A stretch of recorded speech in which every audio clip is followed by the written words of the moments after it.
Hola, ¿cómo están? Bienvenidos a un nuevo jueves lleno de cultura, porque esto pasa acá en Montevideo y también en el interior del país. Un placer de saludarlos, Sole. Qué lindo tenernos otra vez juntos. ¿Cómo estás, Fer, querido? ¿Todo bien? ¿Todo bien? Todo bien. Un día, un programa, bueno, nutrido de materiales culturales, como bien decía Fernando. Vamos a tener, entre otros contenidos, una exposición que está haciendo Carlos Cebeso, libreta de Ushuaia, en base a un viaje que hizo por esos parajes. Después vamos a estar también con Montevideo Danza, que arranca un nuevo ciclo, va varios meses, pero bueno, vamos a estar conversando con las creadoras de la primera obra, que van 7, 8 y 9. También estuvimos con Rodo Sayagués, el director de No Respires 2 y guionista junto con Fede Álvarez. Vamos a estar además compartiendo parte del tributo a Los Estómagos con Leo Villar, que ya está por ahí en el estudio y en un segundito vamos a charlar con él. Pero además tenemos presentación de nuevo disco de alguien que lo tenemos muy metido en otras bandas como Martín Morón, pero que con El Agujero arranca con Morón y su banda. Y además Leo Maslía, con quien hablamos de música, pero esta vez vamos a hablar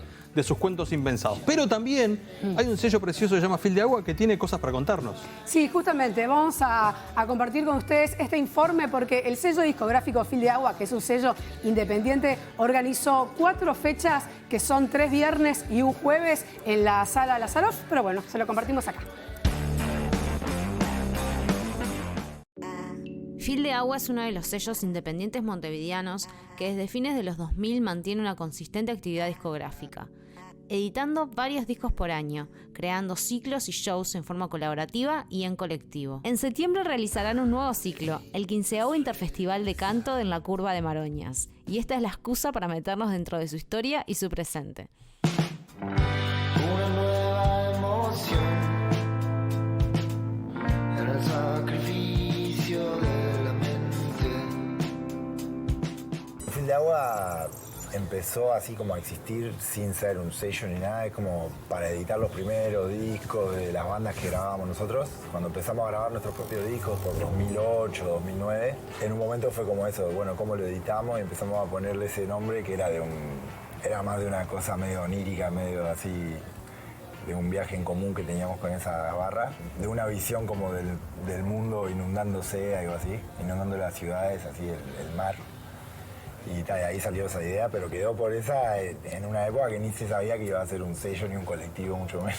Después de ahí empezamos a hacer cada vez más gente que nos juntábamos a grabar en ese lugar, que es Jacinto Vera, ahí, en el estudio de Yacaré. Y ahí empezaron a armarse como un núcleo de discos y de bandas que compartíamos fechas, escenarios también.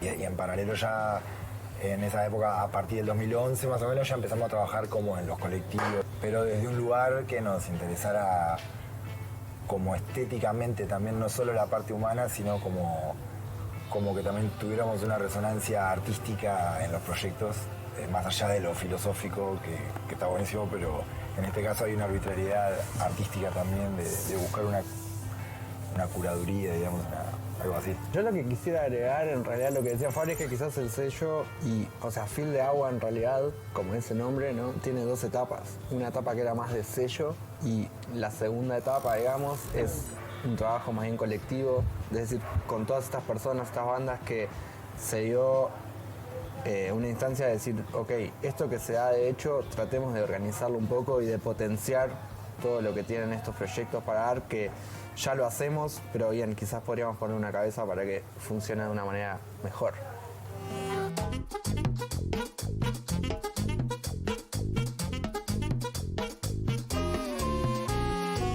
Creo que la gran mayoría de los proyectos tienen como un gusto y una búsqueda de salir de las estructuras más normales o más estándar de una canción y de las sonoridades.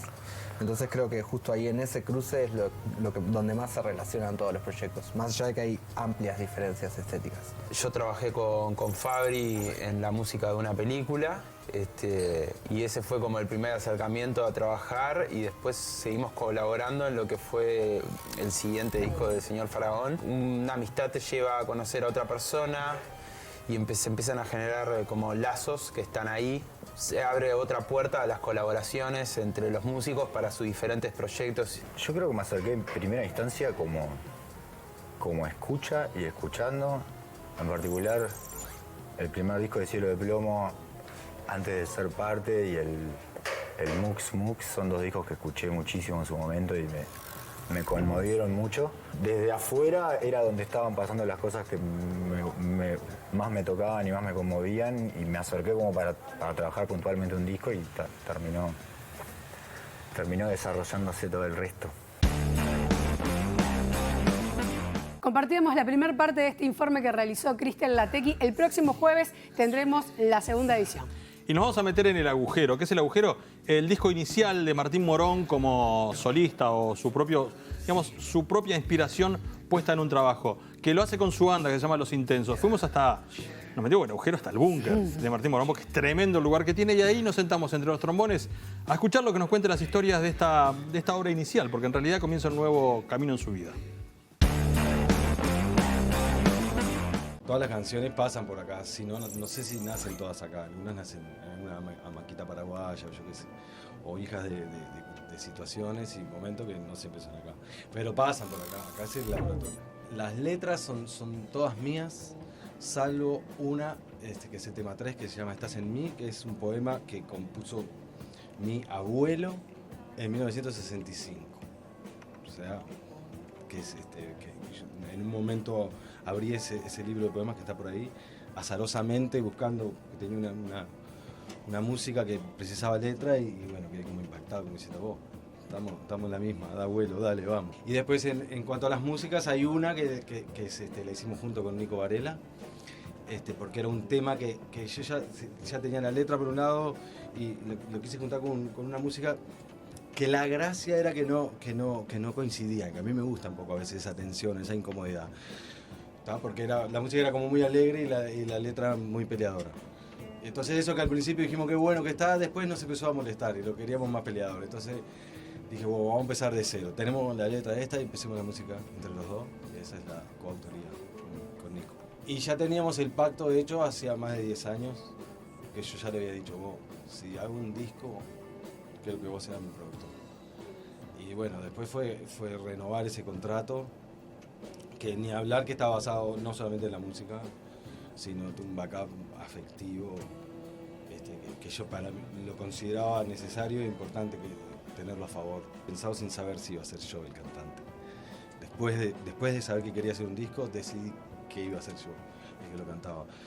Y ese es el juego, también ver cómo hago, en qué momento suelto, estamos hablando recién de los trombones, en qué momento suelto el trombón, porque a veces la tarea del frontman, que está buenísima y que me recontra seduce, pero a veces tiene que estar más despojada para poder, yo qué sé, interactuar. Para mí el vivo tiene ese misterio alucinante de va y viene o va y no viene. Entonces eso realmente es lo que voy a empezar a descubrir. No siento que sea una cosa que diga, mirá, ya entendí cómo es. Ese es como el desafío, sigue siendo.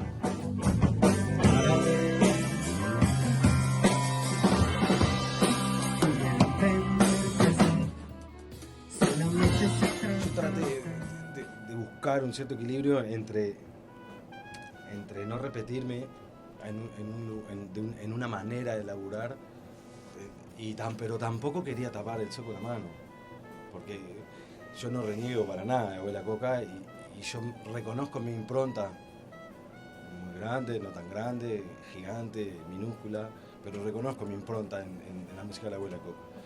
Entonces, eso, no quería ni censurarlo ni fomentarlo.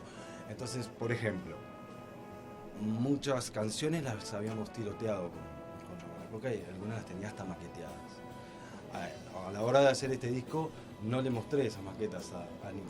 Realmente, a cartas vistas le decía, no, yo no te lo voy a mostrar. Decime vos para dónde querés que llevemos esta canción y vamos. Y en algún caso se pareció un poco, en otros casos no tuvo nada que ver. Ahí estábamos metiéndonos dentro de ese búnker, de ese lugar precioso que tiene Martín Morón para hacer las canciones de Los Intensos. Como decía él, algunas canciones que ya venían de su época de Abuela Coca. Estén atentos porque ya las está presentando.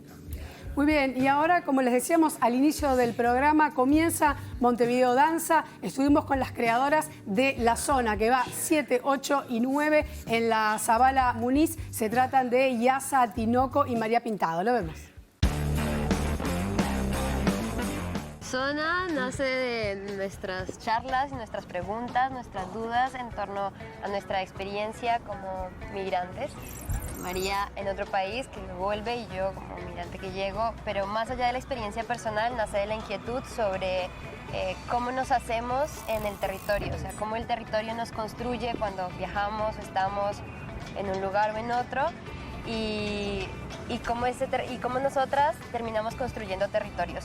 En esa construcción de territorios empezar a indagar, bueno, cómo es que habitamos los lugares, ¿no? Y en este habitar los lugares empezamos como a interesarnos por cómo sería transitar o migrar entre lugares que identificamos como territorios también, como el espacio escénico, el espacio de ensayo, nuestro propio cuerpo y la calle. ¿Qué pasa si de estar ensayando siempre adentro de un espacio cerrado, salir hacia la calle y buscar ese ensayo afuera? ¿Qué pasa con ese ensayo? ¿Qué pasa con ese cuerpo? Entonces, más que ver cómo transmitir hacia un otro, es primero que nada ver cómo abordar esas inquietudes desde el cuerpo y desde lo escénico. Yo diría que más que una sensación, hay una inquietud constante de movilizar y de transformar donde estamos, de generar pequeños cambios que puedan hacer que las cosas sean distintas. Entonces pensamos que eso se puede hacer en el espacio público como se puede hacer en el espacio del teatro. Entonces la obra más que todo tiene una sensación de, yo podría decir de eso, de necesidad de cambio, de transformación, de alerta, de confrontación también, de confrontación con lo que hay, de cambiar lo que hay, de responder ante lo que hay, de enfrentar, generar. También tiene mucho de deseo y de erotismo por el espacio, como qué es lo que el espacio me genera a mí, como cierta relación erótica con lo que hay en el lugar y con el lugar donde vivimos, con la ciudad como un espacio, como una idea, y el territorio como una idea, digamos, de relacionamiento.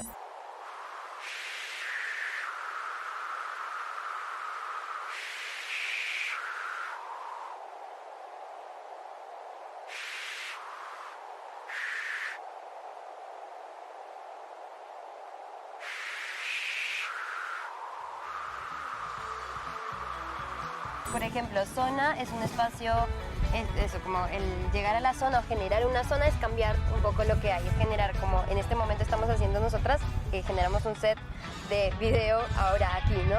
Entonces este espacio lo transformamos y las personas que están allá ven que hay una cosa diferente. Entonces esa posibilidad de generar una zona, un lugar en el que nuestra acción cambia lo que hay, es lo que nosotras queremos, es a donde vamos, a que nuestras acciones, nuestro cuerpo aquí parado, ustedes con la cámara aquí, la gente que está mirando, cambian este lugar. Entonces ahora esto ya no es más la cancha, es otra cosa. Entonces es sobre lo que trabajamos, sobre que esa zona, ese espacio temporal, físico, espacial, emocional, supuren otras cosas ahí, aparezcan cosas nuevas, como estamos haciendo un poco ahora. Vamos a hacer una pequeña pausa después de este recorrido por un poco de danza, ¿te parece? Sí, además decir, ¿no? Hay muchísimas obras de danza contemporánea a lo largo de estos meses. Mucha gente egresada de la Escuela de Danza Contemporánea del Sodre y de otras escuelas también particulares de todo el mundo. Hacemos la pausa y nos metemos con mucho rock and roll en la ciudad de Pando. Cuna del rock, no sé, lo hablamos con Leo Villar ahora. Conocemos a un montón de artistas que de alguna forma son representativos de una localidad, de una ciudad, de un departamento, podemos tener un montón en la cabeza. Pero lo que ha sucedido últimamente es que una banda emblemática que además sigue tocando y que es representativa de un género como es el rock and roll, ha sido homenajeada por su comunidad natal, si queremos. Es el caso de Los Estómagos y de la ciudad de Pando. Y por eso le agradecemos mucho a Leo Villar que esté por acá, porque forma parte ni de Los Estómagos, pero sí de Pando, pero sobre todo de la Comisión de Patrimonio, ¿no?, que es encargada de esto. Exactamente, sí. ¿Cómo estás, bueno, Leo? Bienvenido, un placer. Muchas gracias. Contanos, ahí va un poco cómo surge esta idea de un homenaje a Los Estómagos, que en realidad ya es el segundo homenaje, por lo menos aparte del grupo humano de Los Estómagos, ya que hay un homenaje a buitres, ¿verdad? Claro, sí. También hay es el segundo homenaje en materia de disco, que ya se había editado uno en el año 90 y pico, 94 creo que fue. Pero bueno, todo esto surge de una idea de un grupo de amigos, concretamente un amigo en concreto, ex colega de radio, me invita a mí, me llama, me dice, Leo, mira, tengo una idea, vamos a hacer un homenaje a Los Estómagos desde Pando. Que no se ha hecho nunca un homenaje a Los Estómagos de esa magnitud desde la ciudad que los vio nacer, desde la ciudad que los albergó y que los criticó también en su momento, porque hay que ser justos. Y bueno, y ahí armamos una comisión entre amigos, otros colegas, periodistas, músicos, de todo un poco, y armamos esa comisión para tirar varias ideas de qué hacer con un homenaje a los estómagos, cómo hacerlo desde el corazón y desde lo profesional también. Claro. Tenemos que unir las dos cosas. Y bueno, surgieron varias ideas, lo de las baldosas en el piso, en los lugares emblemáticos. Ahora vamos con todos esos detalles, Todas esas porque cosas. está buenísimo, porque hay cosas que quedaron. Por ahí te perdiste alguno de los momentos efímeros del homenaje, pero hay cosas que quedaron ya y que los puedes ir a visitar. Pero también homenajear a los estómagos en un momento en el que no se podían juntar a tocar, ponele. Porque era muy... Lo primero que tenía que hacer, vamos a juntarlos. Bueno, te dicen que no, armemos una banda tributo. Tampoco. Era plena pandemia, ¿no? No había, no se puede juntar gente en la Plaza de Pando. Sí, exactamente. Fue una de las ideas que había en esa comisión, que fueron, ya te digo, había muchísimas ideas, pero una de ellas era esa, era la de armar un concierto. En realidad al principio fue como un festival, porque todo esto se armó antes de la pandemia. Claro. La idea empezó antes de la Sí, pandemia. todo fue rodando para adelante. Y cuando cayó la pandemia se nos hundió un poco el barco, después lo reflotamos y bueno, y recién tipo faltando 2 meses, algo así, para que se ejecutara el 6 de agosto de este año, fue cuando dijimos, bueno, tenemos luz verde, vamos a hacerlo.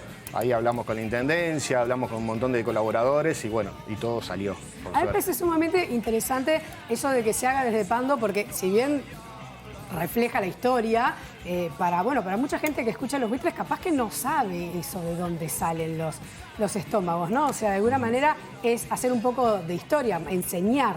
Exactamente. La idea de todo este homenaje fue justamente, más allá de hacer notar nuestra edad, fue la de transmitir a las nuevas generaciones Claro. lo que pasó. Es como contar la historia a través de un hecho concreto como es hacer un homenaje y llamar la atención. Entonces, para que los jóvenes también digan, uy, ¿qué es esto? ¿Qué son los estómagos? Claro. ¿Qué pasó en Pando? Contar toda esa Claro. historia y que de ahí saquen lo que les sirva para seguir adelante, fomentar también que se crean nuevas bandas de rock, que las generaciones nuevas han como un poco salido un poco del rock. Hay pocas bandas de rock en este momento de, Sí, de gente rock, joven, sí, claro. de gente joven.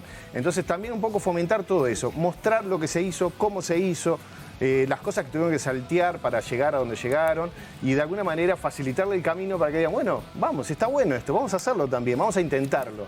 Esa era la idea final de este homenaje, llegarle a las generaciones nuevas, que se hizo finalmente con la exposición de fotos y todo eso también. Hubo muchos grupos de jóvenes que llegaron a ver todo eso. Claro, muy loco, ¿no? Porque gente joven, como decís vos, que porque a nuestra edad ya está, eso no podemos mentirle a nadie, pero gente joven que escucha los buitres y que no sabe que Totalmente. antes, previo, estuvieron los estómagos. ¿Cómo fue decidir el tipo de homenaje que se iba a realizar, ¿no? Lo que decías, las baldosas, el disco, los conciertos y demás. Bueno, como te decía, en la comisión se tiraron muchísimas ideas, varias que quedaron descartadas, algunas por la pandemia y otras porque eran inviables o por tiempo o por X cosas. Y quedaron concretas estas ideas, las que finalmente se ejecutaron, que fueron las de las baldosas en esos lugares emblemáticos. ¿Dónde están las baldosas? Ya que estamos vamos haciendo el tour. Claro. Exacto. Ahí va. Están enfrente, hay una que fue te digo en el orden que las inauguramos. Enfrente al Centro de Protección de Choferes, que fue el lugar donde ellos debutaron. Claro. El primer concierto que hicieron, un baile de un grupo de liceo, un grupo de viaje del liceo. Tenían un amigo y lo convencieron de que los dejaran tocar, porque fue así. Y ahí enfrente hay una. Y también la otra está enfrente a la sala de ensayo, que es en pleno centro de Pando. Pando, como ¿Existe saben. la sala de ensayo? No, ahora no. Ya Ahora no, hay ¿no? un consultorio. Por eso, ya es dentista, una casa. no tiene nada que ver. Ontológico. Claro, pero sí, ahí en pleno centro de Pando uno va caminando por la vereda del centro de Pando, que todos saben cómo es un pueblo, no Sí, hay sí. grandes dimensiones, y se va a topar con esa placa que es hermosa, de granito negro, tallada en blanco, que llama mucho la atención y está muy prolija. Bien. Después surgió la idea de la exposición de fotos, que bueno, para eso tenemos a Marcel Lustó, Sí. que es un fotógrafo que acompañó a los estómagos durante muchísimo tiempo, pero los acompañó desde el lado de adentro, de un amigo que iba como iban los plomos y stage. De ¿Cómo la iba banda. Aldo Silva? Sin ir más lejos. ¿Cómo iba Aldo Silva? ¿Cómo iba Aldo? Que fue Exactamente. el primer manager, uno de los primeros managers. Exactamente, como iba Pedro Dalton, como iba Guillermo Pelufo, el hermano de Gabriel, que también eran menores, sí. pero iban a los ensayos, se colaban en algún concierto cuando podían. Bueno, Marcela hacía todo eso, los acompañaba y sacaba fotos que ni los propios estómagos habían visto jamás. O sea, eran inéditas. Qué hermoso. Cuando ellos llegaron, el día de la inauguración en el CCP de Pando, quedaron sorprendidos de un montón de fotos que no habían visto nunca jamás y que, bueno, obviamente, casi 40 años atrás, unas caras jóvenes, muy jóvenes, se reían todos. Y hay unas anécdotas que pasó, por ejemplo, Gabriel en el momento de la inauguración de la placa en el Centro de Protección de Choferes, no reconoció a Gustavo Mariot. Hacía tantos años que no se veían. Hola, hola. ¿Quién es este, Sí, no? ¿quién es este? Y después dijo, no puede ser. Bueno, esas cosas pasaron y que son lindas de contar. Porque lo que logramos hacer, juntar estas cosas, juntar gente, amigos. Por ejemplo, trajimos al que logró hacer que tocaran en ese Centro de Protección de Choferes, en ese debut, al amigo, Qué bueno. que estaba apartado también totalmente de todo. Lo logramos traer, estuvo ahí en la presentación. Sí, sorprenderlos a ellos, ¿no? Que es seguramente lo más difícil, llegar a justamente esos filamentos emotivos que hacen al homenaje, y ellos son los homenajeados. Totalmente, y bueno, nosotros nos quedamos muy contentos de verlos a ellos emocionados. Claro. Ese era el objetivo, emocionarlos a ellos, de llegar al punto de que no fuera un homenaje frío, sino que fuera algo profesional, pero también desde el corazón, que les llegara realmente, porque ellos en principio no querían que los homenajearan, se sentían como con vergüenzas. Generalmente los homenajes no se hacen en vida, y está mal. Es como que los estás retirando. Claro, exacto, es como que están diciendo, acá llegaste. Y además estaban sin tocar hace un año, ¿no? Claro, y no es así. Entonces, bueno, realmente a nosotros nos dejó muy contentos. Y lo del disco. Eso, ¿cómo fue la selección de bandas, no? Todos amigos, me imagino, grandes admiradores de los Stones, pero ¿cómo fue esa selección, las canciones, las bandas y todo eso? Bien, eso es como un proyecto que presenté yo individualmente a la comisión, que lo tenía pensado hace muchísimo tiempo. Se lo presenté como para, justamente, se surgió esto de hacer el homenaje, bueno, es el momento de hacer este disco. Y bueno, obviamente fue muy bienvenido, se lo presenté a Mauro de Little Butterfly Records y me dijo, sí, Leo, dale, vamos a darle. Duplicó las apuestas, Mauro, un genio, un capo. Y empezamos junto con él, empezamos a seleccionar qué artistas nos gustaría que estuvieran. Obviamente muchos que no pudieron, porque estaba pandemia de por medio, claro, no estaban ensayando, no se estaban juntando, nada. Bueno, a pesar de eso logramos juntar un equipo increíble. ¿Cuántos son? Son 15. 15, ¿no? Son 15 en total, con participación de gente también del extranjero, como Ataque 77, como Boom Boom Kid, Ex Fan People, Seguridad Social de España. En un momento estuvo Jaime Urrutia también en la conversación y después quedó... Me imaginé que podía andar por ahí. Sí, sin duda. ¿Cuál es la vinculación entre de todos esos extranjeros con los Estómagos? ¿Cuántos los conocían? ¿Qué noción tenían? Bien. Bueno, el único caso que... Hubieron solamente 2 casos que no los conocían o no los vivieron, pero que el caso de Seguridad Social, por ejemplo, no los conocían hasta el momento que se lo propusimos y escucharon la discografía. Y José Manuel Casain, cantante de Seguridad Social, quedó enloquecido. Dice, pero ¿cómo yo no conocía esta banda? O sea, quedó enloquecido y inmediatamente, bueno, él lo plasma en su canción cuando hace la versión de Solo, que es la que hace junto al Gavilán y a Esteban Hirfeld de los Mockers. Al final de esa grabación, él prácticamente improvisa el final, repitiendo el estribillo, pero no estaba preparado eso. Estaban grabando en el estudio en Valencia de Esteban Hirfeld. Y empieza a improvisar y quedó notable y se nota ahí el corazón, la garra que le puso en esa improvisación, que a nosotros cuando lo escuchamos quedamos derretidos. Es maravilloso. ¿Sabes qué? Bueno, todo esto se puede repasar, no solamente yendo a Pando y visitando los distintos lugares. Hay un montón de videos, de fotografías. Pero me llamó la atención, por ejemplo, que la Intendencia de Canelones hizo un trabajo especial también por los Estómagos y lo juntó para que contaran entre Parodi y Pelufo, contaran algunas historias especialmente para esto, ¿no? Me parece que también está bueno ese empuje final. Sí, no, totalmente. A ver, sin la Intendencia no hubiéramos podido hacerlo esto. Nosotros teníamos toda la idea, teníamos todas las ganas, teníamos toda la producción para hacerlo, pero nos faltaba el empuje final, que todo el mundo sabe que se necesita, que es el apoyo económico y también un apoyo de producción final. Claro, logística la logística final. Hay un video precioso armado. Es fundamental. Sí, que está en el canal de la Intendencia, que lo den. En comunicación de la Intendencia, exactamente. Sí, se pasaron, realmente hicieron un video increíble, corto, pero con un alto contenido que plasma totalmente el homenaje y eternamente agradecidos a la Intendencia por todo ese apoyo que nos dieron, que ya le digo, fue fundamental para que esto fuera posible, ¿no? ¿Y cómo está Pando después del homenaje? Porque... agrandado. Porque Pando siempre fue la ciudad industrial y la ciudad del rock, ¿no? Para muchos fue y otros dicen, no están del rock, pero los Estómagos están ahí. Sí. Rock de garage, que después se hizo enorme. ¿Cuánto le tocó a Pando desde el punto de vista cultural que esto haya sucedido? Porque de alguna forma lo puso en el foco de atención al CCCP, a la fotogalería, a los locales donde ensayaban. O sea, sí, totalmente. Reflotó todo en un punto de vista cultural. Totalmente. Sí, hubo como... Mismo a las nuevas generaciones de Pando también le pasó lo que nosotros quisimos hacer para todas las nuevas generaciones, que fuera de descubrir que Pando tenía una historia especial, que vinieron todos los medios a cubrir, que hubo un revuelo bárbaro a nivel nacional e internacional, que en España sonaba la noticia, en Argentina, en todos lados, que hubo un revuelo con eso, a raíz de una banda que muchos no conocían, ni sabían que era de Pando. Sí, de Buitres, por supuesto que lo conocían, pero no sabían que los Estómagos habían salido de ahí, que habían ensayado en ese lugar, que habían debutado en ese otro lugar, que esa gente que 2x3 veían caminando por Pando habían sido esos señores que antes habían tenido una banda que había sido muy famosa, que habían grabado varios discos. Entonces todo eso también levantó polvareda en Pando y creo que esto va a tener una cola larguísima, no solo en Pando, sino a nivel nacional. Sí, a eso te iba a decir. ¿Hay, por ejemplo, idea de que las fotos circulen a otras fotogalerías? Sí, totalmente. Está la idea de la Intendencia de Canelones de hacer circular esa fotogalería por diferentes ciudades, de Canelones en principio. No se descarta otros departamentos, pero en principio Canelones se puso con todo en tratar de difundir todo eso y llegarle a más ciudades del departamento para que esto se siga fomentando. Es cultura, es conocer la historia para pararse sobre algo firme y poder seguir adelante. No es volver a hacer lo mismo de antes, sino de hacer algo nuevo a partir de eso, ¿no? Me quedé pensando en la devolución de los Buitres de hoy, de ese disco homenaje.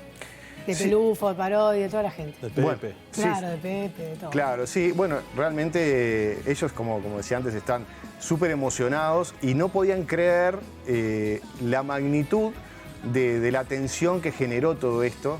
Porque de algún momento, claro, ellos son los protagonistas, lo vivieron, fue como una época pasada y quedó ahí y estaban enfocados en otra cosa. Pero ahora al revivir todo esto se dieron cuenta de lo importante que fueron para la música uruguaya, para los jóvenes de hoy, de decir, bueno, se puede hacer, hay que tener empuje, más allá de lo técnico, que hoy por hoy hay una demanda mayor para lo técnico, pero ellos lo hicieron sin saber nada. El único que sabía música era el Hueso, y ahí empezaron como a aprender, a escuchar cosas, a tratar de copiar, a pedir para tocar, a tratar de mejorar sus equipos. Empezaron a tocar muchísimo y con eso mejoraron también su forma de trabajo.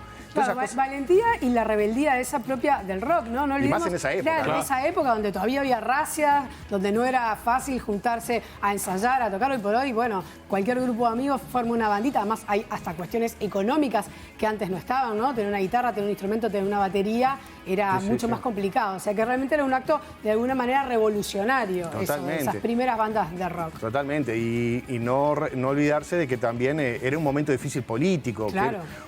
Ellos empezaron en plena dictadura y la transición fuerte fue ahí, en la salida de la dictadura, que también hubo como una cosa que tenían que chocar contra eso, tenían que, bueno, esto es lo que nosotros queremos decir, el rock era mal visto de alguna manera, porque también por cualquiera de los lados políticos no era una cosa uruguaya.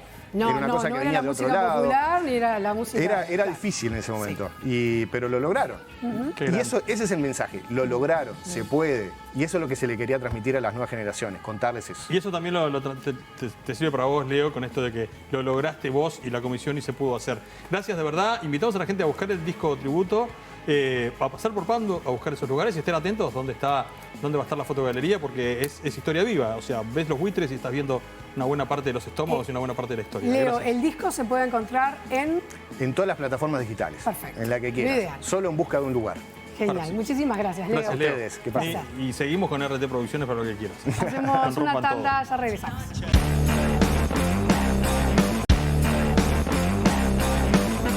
Nos vinimos en un programa tremendamente rock and rollero, pero además en un programa que tiene así como mucha adrenalina, porque después de haber estado hablando del rock and roll de los Estómagos y de lo que pasaba en toda esta época y en este momento de homenaje... Bailamos un poco. Bailamos un poco y ahora nos vamos a meter con un poco más de adrenalina, ¿no? Adrenalina pura, porque estuvimos conversando con Rodo Sayagués, que es el director de No Respires 2. Recordamos esta película con, director y guionistas uruguayos, él y Fede Álvarez, que va, por la segunda parte, ¿no? No Respires 1, No Respires 2. En esta oportunidad tuvimos una charla por Zoom, porque, ellos están en Estados Unidos, en Hollywood, y, se lo compartimos ahora. Rodo, contanos cómo es que se da la posibilidad de hacer No Respires 2.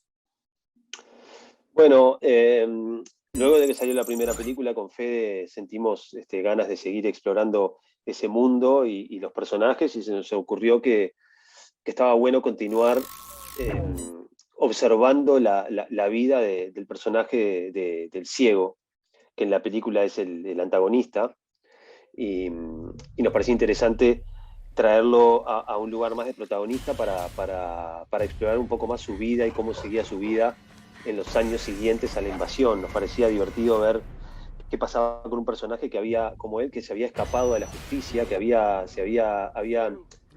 se había escapado a su castigo, digamos, y ver si en algún momento, luego de haber cometido los crímenes que cometió, y a ver si en algún momento ese castigo le iba a llegar, si la justicia lo iba a agarrar, si su pasado iba a volver a atraparlo de alguna manera, a acosarlo. Entonces, y sobre todo también nos divertía ver si un personaje como este en algún punto iba a ser capaz de mirarse a sí mismo y reconocerse como un villano, reconocer el monstruo que lleva adentro, reconocer su propia naturaleza. Así que construimos una historia alrededor de esa idea para empujar a este personaje a tener que reflexionar sobre sí mismo y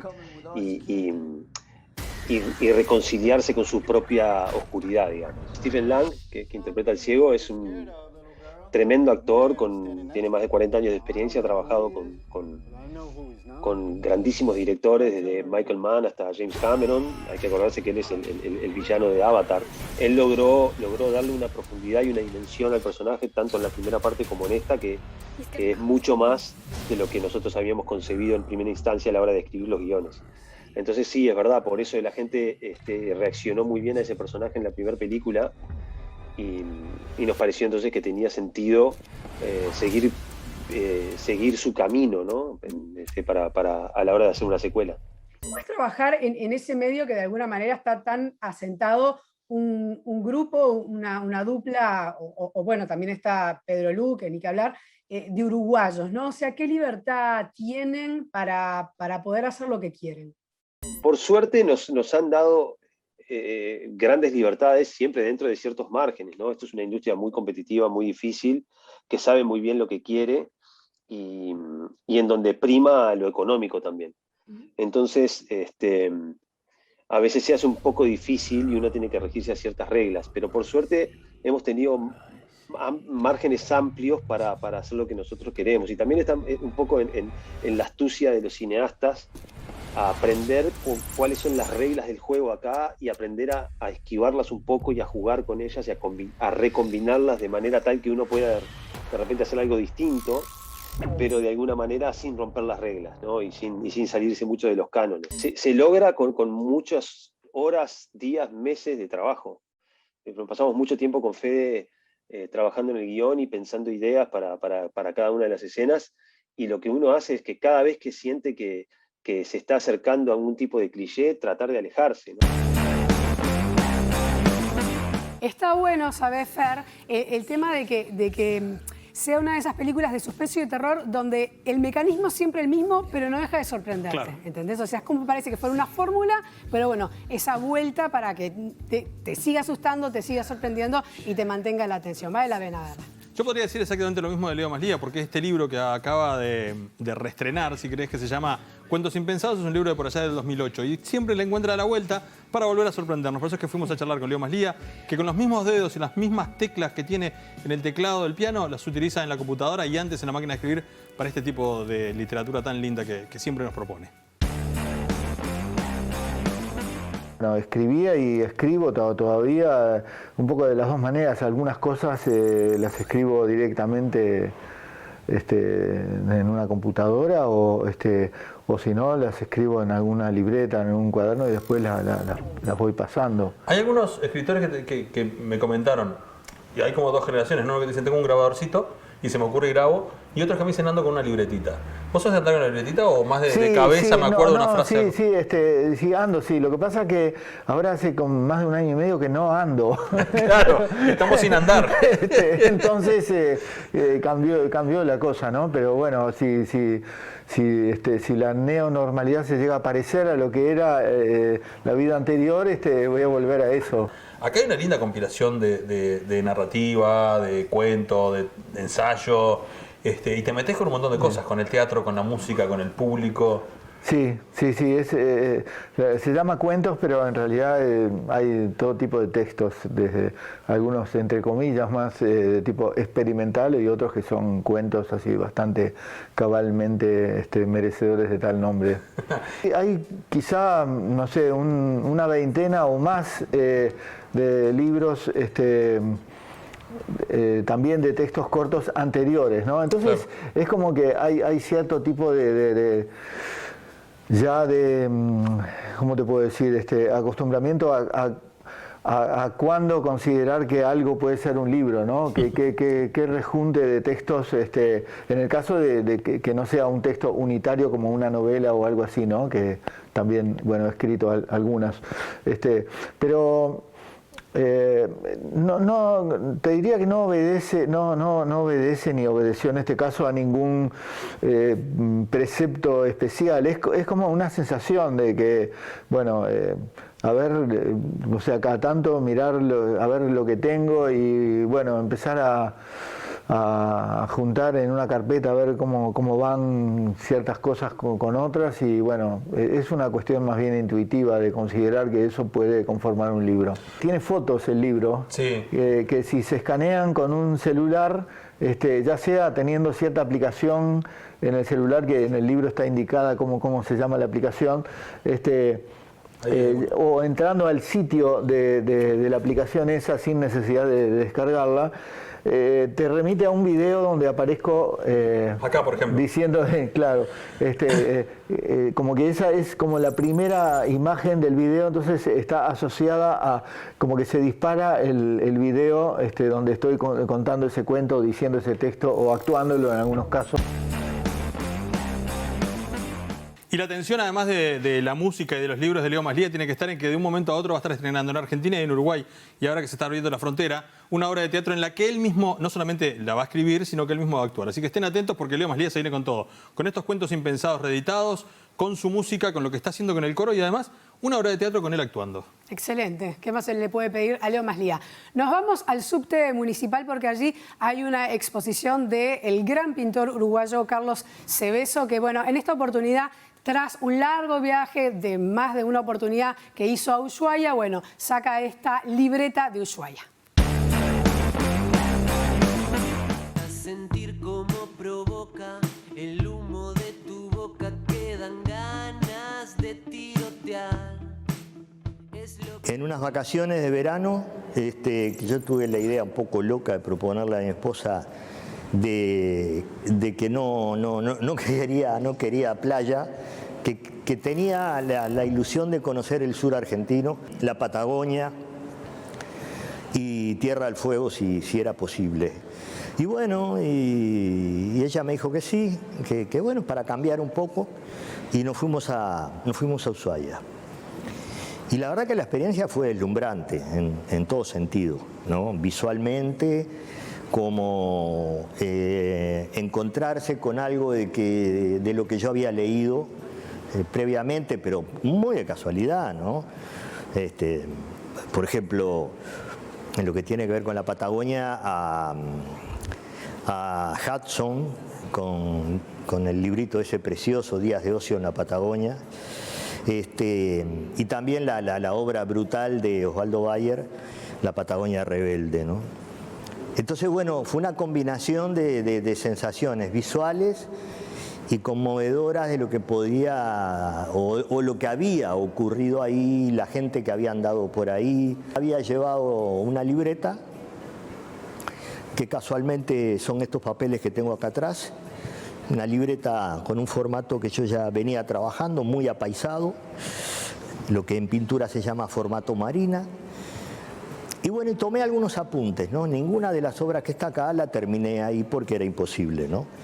Y porque además me pareció fascinante algo que no había hecho hasta ese momento vinculado a mi obra, fue la recolección de muestras, de cosas que te encontrás en el terreno, ¿no? Una especie de arqueólogo improvisado, ¿no? Y así surgió la idea de reunirlo en una libreta, ¿no? Pero bueno, Al otro verano, una galería de manantiales, Innova, me invitó a exponer. Eran muestras muy cortas, de una semana. Y bueno, yo tenía terminada la libreta, ¿no? Entonces la mostré ahí. Y fue un amigo, al cual quiero mucho, que en realidad lo considero el curador de esta muestra, que no tiene nada que ver con el arte. Es un diseñador de carteras, trabaja con cuero y que viaja mucho a Buenos Aires. Entonces él me dijo, pero Carlos, esto hay que llevarlo a Ushuaia.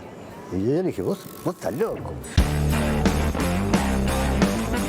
Bueno, allí en el mismo subte hay varias exposiciones también que se pueden visitar. Dense una vuelta, vale la pena. Y quédense por acá o dense una vuelta si quieren la semana próxima, eso de las 6 de la tarde, porque estaremos el próximo jueves presentándote otra vez EPA. Ya se terminó, se vienen los puños llenos de verdades del informativo de la televisión pública de Canal 5. ¿Te parece? Nos encontramos una semana. Fer. Nos vemos el próximo jueves a las 6 de la tarde a reencontrarnos con ustedes. Chao.